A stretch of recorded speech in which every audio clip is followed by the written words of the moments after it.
परिपक्व लोग सोचते हैं कि ज्ञान और कर्म अलग अलग हैं, लेकिन बुद्धिमान उन्हें एक ही मानते हैं। मनुष्य अपने कर्म ज्ञान के अनुसार ही करता है। मृत्यु के समय आत्मा केवल देह त्यागती है, अपना अस्तित्व नहीं। इसलिए मृत्यु को लेकर कोई भी भय पैदा मत करो।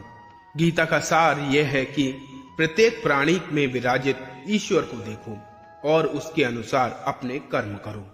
गीता कोई आज्ञा की पुस्तक नहीं, बल्कि विकल्पों की पुस्तक है। जब मनुष्य सांसारिक विषयों के बारे में सोचता है तो आसक्ति पैदा होती है। आसक्ति से इच्छा उत्पन्न होती है, इच्छा से वासना उत्पन्न होती है, वासना से क्रोध के बादल उमड़ पड़ते हैं। इसलिए ध्यान को सांसारिक विषयों से हटाकर कृष्ण में लगाओ। एक बुद्धिमान और मूर्ख व्यक्ति के बीच केवल सोच का ही फर्क होता है। जिसका कर्म सात्विक है उसके निर्णय बेहतर होंगे और वह मनुष्य परिणाम को लेकर भावनाओं में नहीं उलझेगा। केवल इच्छाओं को वश में करने से काम नहीं चलेगा, बल्कि स्वामित्व और अहंकार को भी वश में करना होगा। सात्विक व्यक्ति ऊर्जा से भरा होता है। उसका मन शांत, साधन संपन्न, दयालु और निस्वार्थ और जागरूक होता है। जो बिना मेहनत के बहुत कुछ हासिल कर लेता है, एक समय वह सबसे बड़ा पंगु बन जाता है। मनुष्य अपने भाग्य को अपने हाथ में ले सकता है। वह अपने कर्म के प्रति जिम्मेदार। अगर किसी भी तरीके से वह अपने कर्मों का नियंत्रण करना सीख जाए तो भाग्य उसके नियंत्रण में आ जाएगा। कृष्ण की छवि अनिवार्य रूप से सभी मानव जाति में पाई जाती है।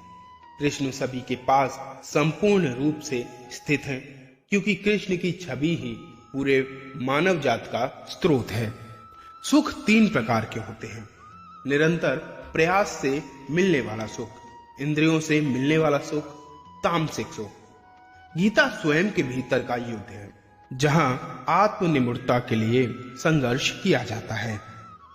कृष्ण ने गीता में कहा है, मृत्यु के समय जो मन में रहता है उसी से मृत्यु का स्थान तय होता है। जो मृत्यु के समय कृष्ण का स्मरण करते हैं, निश्चित ही वो कृष्ण के पास ही जाते हैं। इस पर कोई भी संदेह नहीं है। कृष्ण ने यह भी कहा है कि मेरा अंश सभी में समान रूप से विद्यमान है, इसलिए सभी एक ही हैं। मनुष्य को निडर, शुद्ध और आध्यात्मिक बनना चाहिए। जीवन का आनंद लो, उदार दिल से बातें करो, किसी पर क्रोध मत करो, किसी का अहित मत सोचो और सभी से सद्भाव के साथ पेश आओ। कर्म का नियम कहता है कि प्रत्येक घटना का एक कारण और एक प्रभाव होता है। समान रूप से किए गए कार्य के परिणाम अलग अलग हो सकते हैं। यह केवल इस बात पर निर्भर करता है कि वह कर्म करता किस प्रकार है। तुम्हारी अधूरी इच्छाएं तुम्हारी खुशी को मार देती हैं।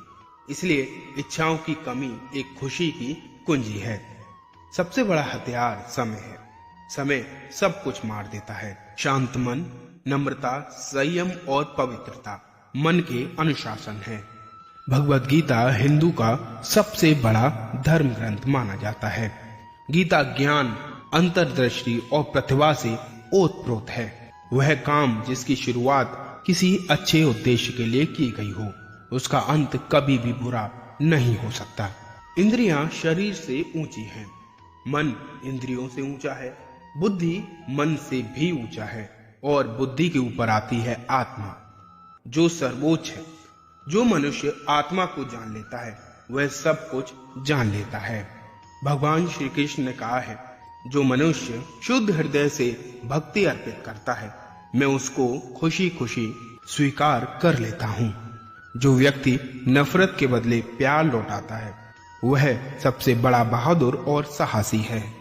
एक ही समय में 2 विचारों को लेकर चलने वालों के लिए सुख का कोई भी मार्ग नहीं है। जो सदा संदेह करता है, उसका इस संसार में होना सार्थक नहीं है। थोड़ा थोड़ा करके धैर्य और बार बार प्रयास से आप अपने मन को नियंत्रण में कर सकते हैं। डर वास्तविक नहीं है, क्योंकि डर की कोई वजह ही नहीं होती। जिसको तुमने वजह मान लिया है वह निरर्थक है। मनुष्य स्वयं अपना मित्र और शत्रु भी स्वयं ही होता है।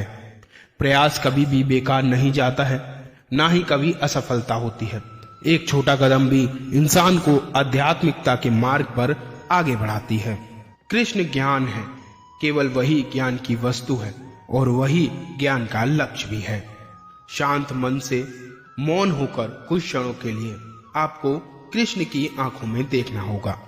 जब एक बार कृष्ण की आंखें आपको अंदर खींच लेंगी तो आप बाहर ही नहीं आ सकते। एक बार में कृष्ण के सामने आत्मसमर्पण संभव नहीं है।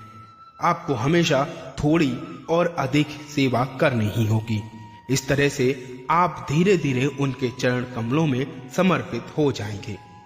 जब तक कोई कृष्ण की भक्ति में नहीं लगता है, उसको असली खुशी प्राप्त नहीं हो सकती।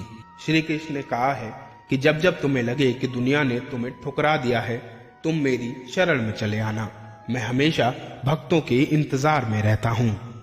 जो मनुष्य मुझे अजन्मा, अनादि, समस्त लोगों के परमेश्वर के रूप में जानता है, वह मनुष्य के बीच में रहकर भी सब पापों से मुक्त हो जाता है। भगवान श्री कृष्ण प्रेम के अवतार हैं, जो सर्वश्रेष्ठ हैं। जय श्री कृष्ण।